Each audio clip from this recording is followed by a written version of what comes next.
this. So everybody, really, all these things like a big symphony. You just have to slow it down one thing at a time and take the time to work it. You know, and once you get the time to work it, you slow it down. Take an evening. You know, have a good day, study it. You got to study it before you even talk to someone. And if you're going to talk to someone, once you've done that and you get used to this process, you can sit there and you can spend an evening easily talking about this, what happened here, what happened here, and this is how it works. And you don't have to be telling, this is your fortune, this is it. What happened here? Look, this is what's happening here. You show them the diagram, what happened to these dates, and this implies it's going this, and you put it in the sign, the house, and you can see how it's evolving.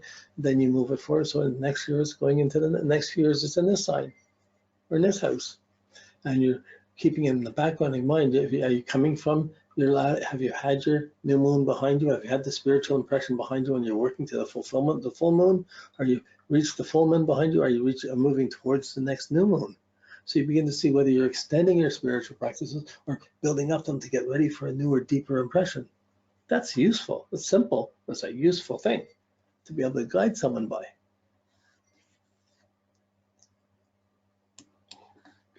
Okay. Here's sample 5. The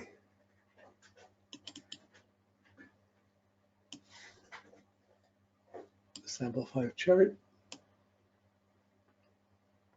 And just while you look at, I'm going to go look at the moon phase first.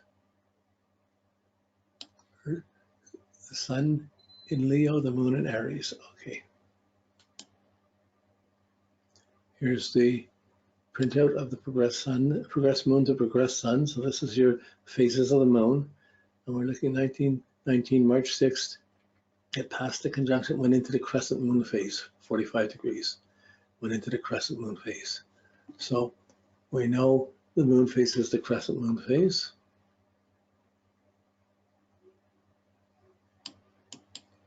And so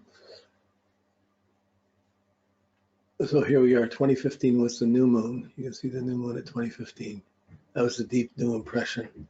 And then it's at the crescent moon phase coming up. It's up further along here now. So it's past 2017 to hit the midheaven. It's up in the 10th house somewhere. It's going along this way. 2021, it'll hit the first house. You can see the new moon, but we know the moon is following. That's why I put these lines going out to which cycle it's on. And you can follow it along from there. Her moon peaks in the midheaven, 89, 2017, and 2020, and 2044. Those are the peaks of the moon reaching the highest point and the most prominent point. Her security is out in the world. The points where they're down inside personally is 76, 2004, 2031, and 2058. So 2 ahead, she lives that long, and it goes long. So this one went a little bit longer, so I had to extend the circle just to carry. Sometimes if you can, just depends where the moon phase is, how this starts. But you got the moon phases going around above, below, through the signs, conjuncting, opposing, and having the lunar return. Then you have the sun with the moon phases and new moons and full moons marked in on it. And you see that really happening. It's like the conjunction, sun and moon in the 8th house in Virgo. Then the opposition still is with the sun in Virgo and the moon in Pisces. There'd be an opposition, there'd be a double standard there and an illumination there. Then you have the next new moon in Libra in the 9th house and the opposition in the 3rd house from Libra to Aries. Then you have the new moon in Scorpio. In this case, the new moon in Scorpio, it's bigger. That's the eclipse. That's a solar eclipse in the 10th house. And the full moon is just into the 11th house, not in the 10th house, but the full moon comes up. And because the small dots are the regular ones, the big dots are eclipses. So I made it like that instead of the X's. It just looked a little bit better. So as you're looking at this, so I put the dates on it so you have the dates to work with. You can see, so in her waxing crescent moon, this phase that she's in, the moon waxing crescent, there's the moon's going to conjunct the midheaven in 2017. It went into entered the 11th house of 2018, small 10th house, conjuncted the node, and then squared the moon, squared Venus, 2019 just passed. Now in September, it's opposing the Mars. So they're more impatient and edgy and restless. It's the moon Mars. And then 2019, by November, it's moon conjunct Neptune. Then it goes into the 12th house in April. It doesn't get to the first house till 2021 in 2021. When it gets to the first house, you'll see basically the degrees. That's 2021. Her moon phase was going till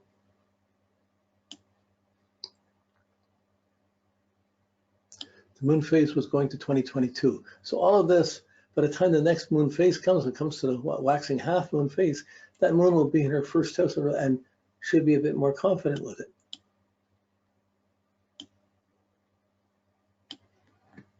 But I'm showing the mechanics. When you have a live story, and someone's saying this, well, this has happened. Oh, my husband just left, or my son just took off to university, or well, what am I going to do? Like, you start to see the challenges to your lifestyle, to your feelings of security, and to where it needs to be fixed, or where you can establish good habits that will improve your memories, so that you're feeding your memories, you're making better memories for tomorrow.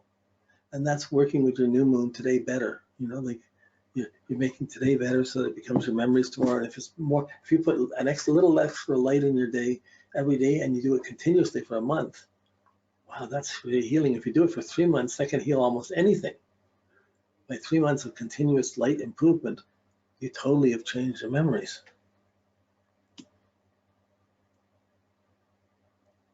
So if someone's deeply on their spiritual path, and they're all meditating and already detached and aloof, the moon can come up as still bad habits or good habits. They can come up as pulls from the family or personal needs. They come up as health problems. Challenges still come up around this moon. But you're seeing what it does in a lifetime. You're seeing how this happens in a lifetime. You're watching the ephemeris, you're watching the textures of the sun and moon moving along. You're seeing the moon doing itself. We're watching the sun going along. You have access to a lot of databases here, a lot of relevant information. So here's sample 6. This one, pull up sample 6. Yeah, I had to work a lot for this class to get these all together. Okay, so here's sample 6. We have the sun in Leo in the first house, and the moon is up there in Aries. Other Leo, we got a few Leo Aries. It's up in the 10th house here. So we'll go down, and we'll see the moon phase she's in now. So you can take major events in life and you go back and see the moon making any aspect to anything. You use that chart, but when you put it under the guidance of the moon phase, really it helps to put it in perspective to see what you're working on as you're going through these aspects. It gives guidelines around it. Okay, and these are just extra stresses along those guidelines. So here, 2017, it was after the full moon in 2013. 2017-02, it started the waning gibbous moon phase. So between the waning gibbous goes down until the waxing half, till the square. So it's the waning gibbous phase that she's in. So you're going to read that first. And now when we look at her chart, she had a new moon in 1969. She had a new moon in 1999, and she'll have a new moon. Oh, I wrote the wrong date on this one. Okay, I was working late to get these done. I got the wrong date on this last one. So that's still going to be 30 years. That's going to be 1929 or 2029. This one. This is further ahead. So a mistake on this chart. Sorry about that. It's very tedious. It's tedious to put on. It's not a lot if you're doing one. I had to do 13 of these for this class, so it was a lot of nerdy work. Okay, but in her last two, you'll notice the big circle. So the full moon, which was in 2013, the full moon in March of 2013, and really anything happening from February to April will be tied into that full moon. That was from the 3rd house to the 9th house. I believe this is when she came and got her chart, and I was saying I want to leave the job. I want to leave finish. I'm about to retire in a few years, and I want to start building astrology in. And when she became shortly after that, she became the student. Now she's almost finished. We're almost finished with the classes. What's she going to do with her moon's where? Moon's moving up to the midheaven. She's going to start using it. But this, her moon's up in the high profile point, but the sun's down below. So there's this full moon eclipse that's happened, and then it hits. Then it's going to the sun. We don't have the sun's dates here, so the sun's moving down to the IC to hit the IC and then move on. So it's a really deeper motivation in a person's life. But her moon's up at the full moon now, and she's going to start extending her influence and then coming back to doing. So she's going to be probably using the astrology, and eventually she's going to write some books or do something about it as it comes down. Well, she could write above, but she's going to be still tied up to other people and situations in the world because that moon's up above. She has her Uranus conjunct Mercury and her sun in Leo in the first, like, this is all good for her writing her stuff or getting her ideas and putting together, making it useful to people in some other, in the situations that she knows. But with her, so we've got the waning gibbous phase, and it's the aspects. In July was moon square Uranus. It was more shocking. Then it squared Mercury, September of 2017. Then it opposed Jupiter in December, and this is the time when she's starting with the classes and working with the class. Then it went into Gemini in October of 2018. By November 2018, it was square Pluto. As a more confrontation around home, time, what's happening, what am I doing? Could be with health. And it squared the moon, Mars at the same time. So that's it. And then and right now she just finished this Venus square, the moon square Venus. And in 2020 it goes into the 12th house. So family and home things, she doesn't want to be at home. The confrontations have been coming from there, even though she's having to retire. There's this different challenges that come in and around this. So I can't just make the British off this because you have to take in consideration trans. This is our next level. We take these things together and we compare them against the transits, and that we work the progressions and the transits together and get a time perspective on what's in someone's best interest. You know, it doesn't come without doing the work. And if you cut corners, you're always letting go things. But her progressed moon by 2022 is in her first house. And guess which charts? Then she has the new moon in 2020. There it is. The new progressed moon. No, it's not the new one. That's the progressed natal. Progressed moon conjuncts the sun in 2022. It's going to be still another 6 or more years before it gets stacked. This is going to be 2029, 2020.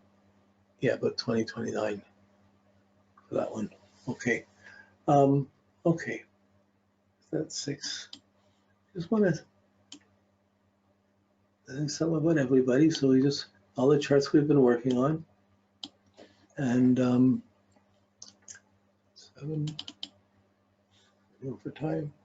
Yeah, okay, so we're going to be another half hour to finish this. Excuse